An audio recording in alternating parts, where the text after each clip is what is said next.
I'll never forget standing there in my bedroom. It was dark, it was cold, it was winter in Boston. And for the first time in 3 months, I had beaten my habit of hitting the snooze button. There are so many people in the world, and you know, you may be watching this right now, and you have these incredible ideas, and what you think is missing is motivation. And that's not true.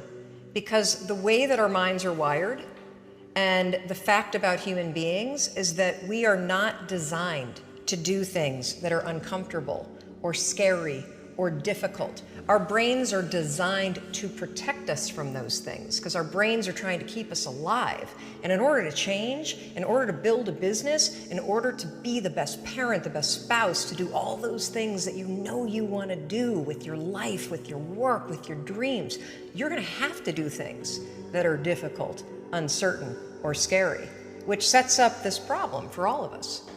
You're never going to feel like it. Motivation's garbage. You only feel motivated to do the things that are easy, right? Why do you think that is?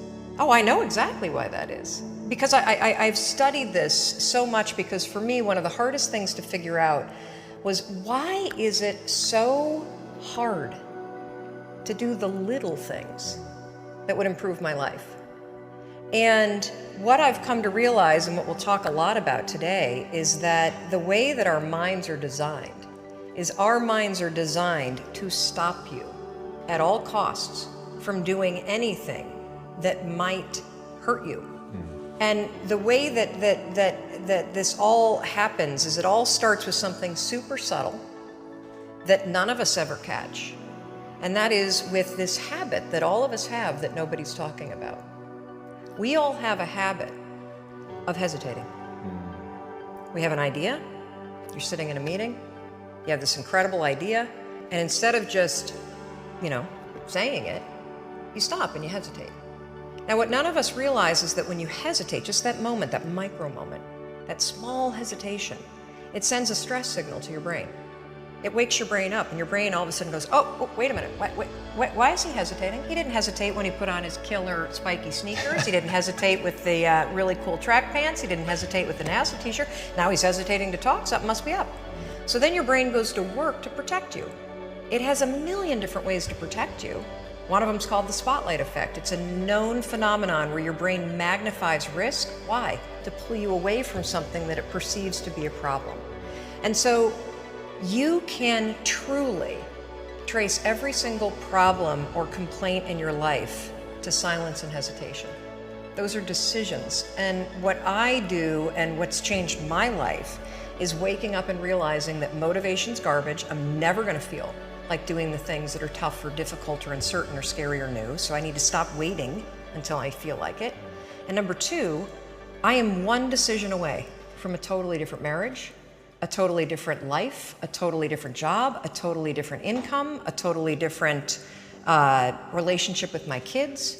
Not like one decision, I'm divorcing you in the marriage example, but one decision on, you could be having a conversation with your spouse and you feel your emotions rise up, and within a tiny window, those emotions can take over and can impact how your marriage goes. Or you can learn how to take control of that micro moment and make a decision to act in a way that actually shifts your marriage.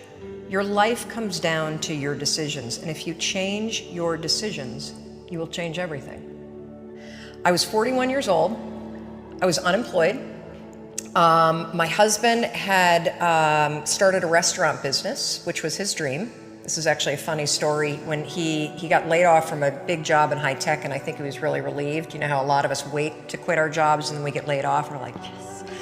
And he said, I'm not going to look for a job. I'm going to go into the restaurant business. And I think I said the most famous lines of our marriage at that point. I looked at him and I said, listen, buddy, inspiration is for strangers. You get your butt back to that job and you pay the mortgage.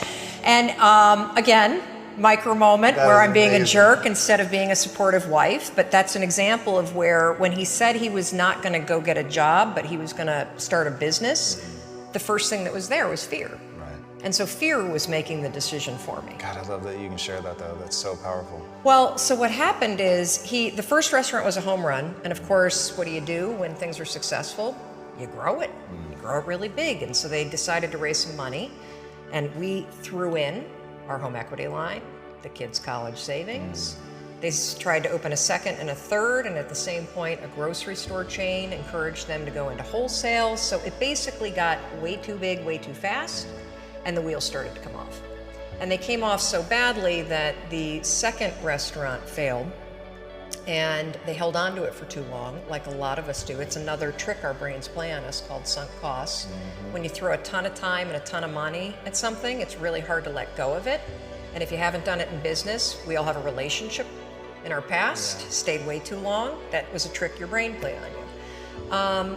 So by the time that they closed the second restaurant, it was an $800,000 loss.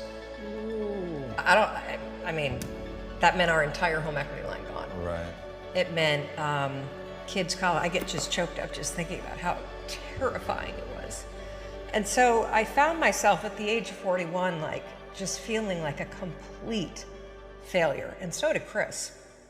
And to make it worse, not only had we lost all of our savings, but so many friends and family members had invested. And so there was this real tension between the truth of what was happening and what you had to do in public, because it was a public business. Shame, failure, embarrassment, and the liens started to hit the house. The phone started to ring, and it was nothing but collection calls. And I just remember feeling this tremendous shame. And at some point, I think we all hit that moment in life where things just are not going how you thought they would go. And what's amazing about those moments is we all respond very differently. So my husband, he would spring out of bed and he would head right out that door, 6 o'clock in the morning, and he would go meet his partner, and they would go to the bank and they would dig right in and they would face their problems head on. And he's also a smart guy. I mean, he did not want to be in the house when yours truly woke up, because I was a raging bitch at that point in our lives. And the reason why is because when you're scared and you're afraid and you're jealous and you're overwhelmed with emotion, it is so much easier to point the finger at other people. That's a decision, by the way. Sure. One you may not be aware that you're making, but you're still making it. So what would happen to me is the exact opposite. Is Chris would be gone, the alarm would go off at 6 o'clock in the morning, and I would lie there. And I would think about the lien on the house, and I would think about the bankruptcy that we were facing, and I would think about how much we had fought the night before, and I would think about the fact that I was unemployed, and I would hit the snooze button. I mean, why would you get up when your life is like that? Why would you? I mean, I needed confidence, I needed courage. I was so tapped out. And you know, in the scheme of life, hitting the snooze button is not that big of a deal. But here's the thing about life. None of us wake up and say, today is the day I destroy my life. What we do is we kind of check out because it feels overwhelming. Or we check out because we're afraid. Or we check out because we start listening to self-doubt. And then we make these teeny tiny decisions all day long. We don't even realize it. Decision to not get up on time, a decision to not eat the right thing, a decision to snap at your kids, a decision to not speak in a meeting, a decision to not look for a job, a decision to not deal with your finances, a decision to not call your parents, like whatever it is. All day long, these tiny decisions that take you so far off track. And then you wake up like I did and you look at your life and you think, how the hell did I get here? And more importantly, how do I get back over there? And you have no idea. And so I was so trapped. And I know from your story, you felt the same way. Like you knew that there was more in store for you, but you couldn't figure out, how do you close the gap? How do you find the power that's in you? How do you discover your greatness? How do you solve these problems? It feels so overwhelming when you can't. I mean, I would go to the grocery store and the items would scan and I would be sitting there readying my excuse because there was no way that my check card was going to clear. Wow. So I got in this struggle with myself that a lot of us find ourselves in, and that is, you get trapped in what I call the knowledge action gap. You know what to do, but you can't seem to make yourself do it, right? I mean, every one of us is one Google search away from a list of instructions that if you follow any of them, it will change your life. But how do you get out of your head and stop thinking about what you need to do and actually do it? And in my case, this stuff was pretty easy. Get up on time, make breakfast for the kids, get them on the bus, start looking for a job. Be nicer to Chris. Don't drink so much. Instead of isolating yourself, pick up the phone and call a friend. Get yourself out into the woods and go for a walk. Start running again. Like all these little things that I was capable of, but I couldn't get out of here. Could not get out of here. And if you're stuck, that's the problem. The problem is you're in your head, you're thinking. That is the universal problem. And it all starts with this knowledge of what to do, and then you hesitate and you think about whether or not you feel like doing it. So for a couple months, I was really stuck. Chris would get up at 6, I'd hit the snooze, and then I'd hit the snooze, and then I'd hit the snooze, the kids would miss the bus. And then every night I'd do the same thing. I'd go in bed. Have you ever had one of those nights? Probably before you started your company, but where you go in bed and you're like, all right, Tom, that's it. Tomorrow, it's the new me. Tomorrow, I'm gonna get up on time. I am gonna go to the gym. I am gonna look for a job. I'm not gonna drink so much. It's gonna be amazing. The new me, the future me. Woo! Let's do this, right? Then you go to bed and you wake up 7 hours later and you're like, I don't feel like the new me. It's the only, that's a stupid, see, motivation's garbage. It's never there when you need it. Ever. Ever, ever, ever. And so here's what happened to me, and thank you for wearing the NASA t-shirt. It's a really stupid story. It's a powerful story. So one night, Chris had gone to bed. I'd been struggling. We still had all the same problems. We still had a lien on the house, still facing bankruptcy, still fighting like crazy. I was still unemployed. They still hadn't figured out like the solution yet for the business. And I was about to turn off the TV, and there on the TV, there was this rocket launching, and I thought, oh my gosh, that is it. I am gonna launch myself out of bed like a rocket ship, like NASA, right here, had launched me out of that bed. And I'm gonna move so fast that I don't think. I'm gonna beat my brain. Now, here's a really interesting point. I talk a lot about your instincts and inner wisdom. And we can get into this a little bit later, but a lot of us talk about the fact that you have a gut feeling. But what all this research that I've done for the book and all the speaking that I do, what I've discovered that's fascinating is actually when you set goals, when you have an intention on something that you want to change about your life, your brain helps you. What it does is it opens up a checklist, and then your brain goes to work trying to remind you of that intention that you set. And it's really important to develop the skill, and I say that word purposefully, the skill of knowing how to hear that inner wisdom and that intention kicking in and leaning into it quickly. So for me, my brain saying, that's it, right there, move as fast as a rocket, Mel. I wanted to change my life. And I think most people that are miserable or that are really like dying to be great and dying to have more, we want to change. We want to live a better life. We want to create more for our families. We want to be happier. The desire is there. Again, it's about how do you go from knowledge to action. So the first thing in this story that's important is realizing that the answer was in me. And my mind was telling me, pay attention. Could have also been the bourbon. I had a couple of Manhattans that night. But anyway, the next morning, the alarm goes off, and I pretended NASA was there. It's the stupidest story. I literally went 5, 4, 3, 2, 1. I counted out loud, and then I stood up. And I'll never forget standing there in my bedroom. It was dark, it was cold, it was winter in Boston. And for the first time in 3 months, I had beaten my habit of hitting the snooze button. I couldn't believe it, and I thought, wait a minute. Counting backwards? That is the dumbest thing I've ever heard in my entire life. Well, the next morning I used it again and it worked. The next morning I used it again and it worked. The next morning I used it again and it worked. And then I started to notice something really interesting. There were moments all day long,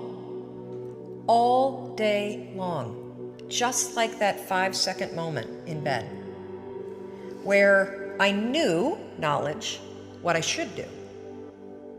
And if I didn't move within 5 seconds, my brain would step in and talk me out of it. Every human being has a 5-second window, might even be shorter for you. You have about a 5-second window in which you can move from idea to action before your brain kicks into full gear and sabotages any change in behavior. Because remember, your brain is wired to stop you from doing things that are uncomfortable or uncertain or scary. It's your job to learn how to move from those ideas that could change everything into acting on them in the smallest moment. And for anyone right now at home who's thinking like, this sounds too simple, too easy, talk a bit about your community, because reading some of their comments, it's crazy how many people, like the sheer volume of people you quote in your book, but if you also go online and just look at the people that are like directly reaching out to you, it is an avalanche of people that have stories around the 5-second rule. Well, one of the reasons why I'm so excited about this book, and look, you don't have to buy the book. This is an idea that you can use. It's free. It's backed by science. More than 8 million people around the world have discovered it. And you know, you're talking about the number of people. We've heard from more than 100,000 people in 80 countries that are using this rule. We know of 11 people who have stopped themselves from killing themselves using this rule. I saw one of those. Yes, there's a guy, Steve, that wrote to us who was a veteran. He was suffering from post-traumatic stress disorder. He boarded a ferry overseas with the intention to jump over.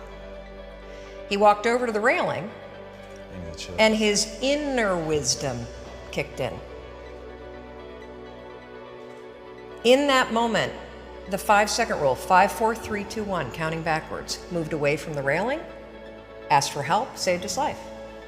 His story has inspired countless other people that have heard me in the speeches that I give around the world about this one tool. And so, you know, the thing that's so cool about this, and I should tell you the science behind it, because I'm going to be honest with you, it is stupid.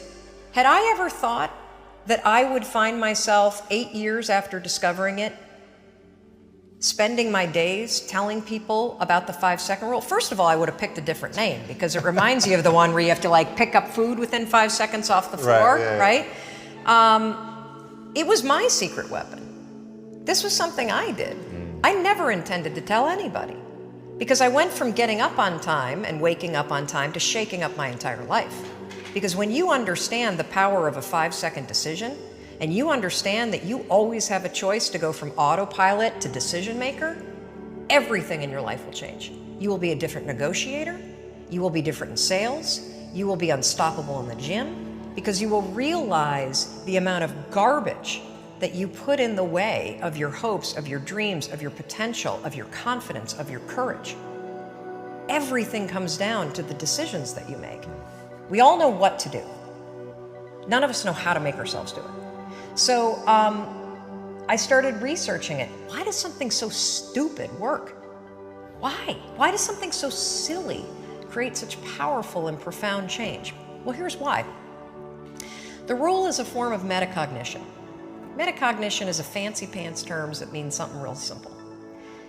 You can outsmart your own brain in furtherance of goals.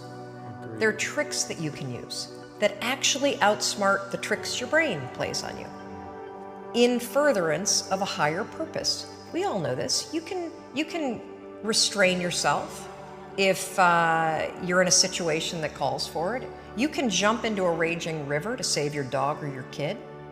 You can direct yourself in ways if it's important to you. And so the rule, what it does is it does something really remarkable. When you count backwards, 5, 4, 3, 2, 1, what you're actually doing is you're interrupting what researchers call habit loops that get encoded as closed loop patterns in your basal ganglia. That's the part of the brain where your feelings, where your emotions, every habit that you have, which is nothing more than behavior that you repeat that you don't even think about. I've heard it referred to as a gearbox. Yeah. To shift your attention. Yes. And so when you go 5, 4, 3, 2, 1, it interrupts what's going on here that's spinning without you thinking, and it moves and awakens your prefrontal cortex. So when you hit 1, your habit has been interrupted. So you've interrupted self-doubt. You've interrupted maybe snapping at your kids. You've interrupted the desire to grab for a drink. You've interrupted procrastination. You've also, by counting backwards, done an action. It's awakened your prefrontal cortex. That is the part of the brain that you need that's awake when you're changing behavior, when you're learning new things. When you hit 1, it's also a prompt. So in the language of research, you'll hear people talk about starting rituals. That is something that's proven to help you learn a new habit. The 5-second rule, when you repeat it, becomes a starting ritual that triggers you to act with confidence, that triggers you that this is a moment for courage, that triggers you to shift gears. And because you've also done the manual work of awakening the part of the brain that you need to change, you've set yourself up for success. It doesn't work if you count up, because you can keep going. And also, counting up doesn't require focus. If you count backwards, 5, 4, 3, 2, 1, it again awakens the prefrontal cortex and it prompts you to move.